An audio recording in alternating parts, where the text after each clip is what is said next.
Nagpur police को एक बड़ी सफलता हाथ लगी है। करीब 1.5 साल से फरार चल रहे एक शातिर अपराधी को पुलिस ने जाल बिछाकर गिरफ्तार कर लिया है। नागपुर पुलिस ने बड़ी कार्रवाई करते हुए 1.5 साल से फरार चल रहे आरोपी वसीम खान सलीम खान को गिरफ्तार कर लिया है। आरोपी ने सितंबर 2024 में पैसों के लेन देन को लेकर हुए विवाद में अपने दोस्त रेहान पर हथौड़े से जानलेवा हमला किया था, जिसमें वो गंभीर रूप से घायल हो गया था।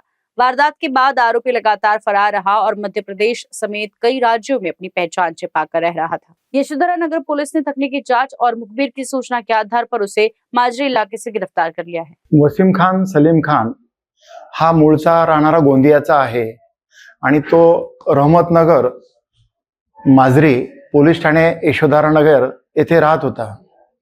त्याचा मित्र रेहान याच्याकडून त्यांना 3 लाख रुपये घेतले होते।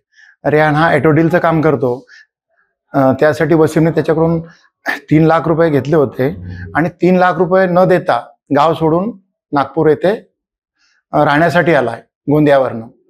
त्यानंतर रेहान, त्याचा भाऊ आणि त्याचा मित्र उके हे पैसे मागण्यासाठी आले। ही घटना आहे 2024 ची। 1 सप्टेंबर 2024 रोजी ते पैसे मागण्यासाठी आले 4-4:30 वाजेच्या दरम्यान। तेव्हा वसीम खान याने त्याच्या जवळील हातोडा घेऊन डायरेक्ट रेहानच्या मस्तकावर मारला, कपाळावर, आणि फार मोठी जखम झाली होती। त्याचं सेंट्रल हॉस्पिटल, जे बजाज हॉस्पिटल नावाने सुद्धा ओळखले जातं, गोंदिया येथे आहे, तेथे उपचार केला। त्यानंतर ते 23 तारखेला इथं आले, 23 सप्टेंबर 2024 रोजी, आणि इथे गुन्हा दाखल केला 588/2024 कलम 118(1) भारतीय न्याय संहितेखाली गुन्हा दाखल केला। माननीय तत्कालीन PI श्री रमेश कुणे यांच्या आदेशाने आम्ही गुन्हा दाखल केला। घटना तारखेपासून म्हणजे जवळपास 1.5 वर्षापासून तो फरार होता। त्याचं आम्ही लोकेशन घेतलं तांत्रिक पद्धतीनं। सोबत DB पथकाचे रितेश मिश्रा, पोलीस अंमलदार रितेश मिश्रा यांना घेतलं आणि सकाळी तो दुपारच्या टायमाला खापरखेडा, नंतर इंदोरा असा वेगळ्या ठिकाणी मिळून आला। पण संध्याकाळी त्याला आम्ही 6-7 वाजेच्या दरम्यान सापळा रचून त्याला रहमतनगर येथे जेरबंद केलं आणि त्याला अटक करून त्याचा MCR केला। त्यानंतर तपासामध्ये मेडिकल सर्टिफिकेट आल्यानंतर त्याला 118(2) हे कलम लावलं आणि त्याचा MCR वर आज रोजी त्याला MCR वर पाठवलंय। तो अत्यंत क्रिमिनल आहे। आताही त्याला विचारलं मी मधल्या काळामध्ये कुठं होता, तर तो म्हणे मी MP का मध्य प्रदेश यांनी सांगितलं की 8 महिने जवळपास जेलमध्ये होतो म्हणे। त्याच्यावर वेगवेगळ्या पोलीस स्टेशनमध्ये कळमनामध्ये सुद्धा 2016 मध्ये गुन्हा दाखल आहे 5(3)11(DE) प्राणी संरक्षण अधिनियम। त्याच्यानंतर कळमण्यात आणखी 38/42 2016 मध्येच आहे प्राणी संरक्षण अधिनियम, याखाली गुन्हा दाखल आहे। तसेच यशोधरामध्ये सुद्धा 2024 मध्ये 456 117(2) 352 BNS प्रमाणे दाखल आहे आणि माझ्याकडे पण 118(1) 118(2) BNS म्हणजे भारतीय न्याय संहिता 2023 प्रमाणे गुन्हा दाखल आहे।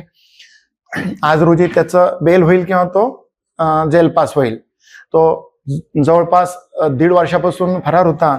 आमचे वरिष्ठ अधिकारी माननीय पोलीस निरीक्षक, वरिष्ठ पोलीस निरीक्षक माननीय संदीप बुवा साहेब यांच्या आदेशाने आम्ही ही कारवाई केलेली आहे। त्यांच्या मार्गदर्शनात आम्ही कारवाई केली आणि त्यांचं फार मोठं मार्गदर्शन आम्हाला या कारवाई दरम्यान लाभलेलं आहे। वेलकम टू GB लॉजिस्टिक, जहां भरोसा, समय पर डिलीवरी और बेहतरीन सेवा हमारी पहचान है।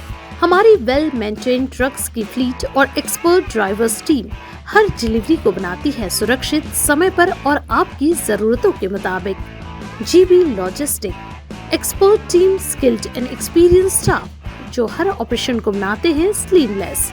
Competitive pricing, best solution, quality compromise, extensive network, pan India connectivity, हर रूट पर एश्योर्ड सपोर्ट, साथ ही साथ कस्टमर सेटिस्फैक्शन, 1 दशक से ज्यादा का भरोसा। GB लॉजिस्टिक में हम सिर्फ सामान ट्रांसपोर्ट नहीं करते, हम डिलीवर करते हैं आपका ट्रस्ट, आपके कमिटमेंट और आपका business promise. Choose GB logistic. We care for you, we deliver for you. Office address Saptak plaza, plot number 18, 3rd floor, old Das jewellers के ऊपर, शंकर नगर, नागपुर। कॉन्टैक्ट 071266555030 और 9373901865।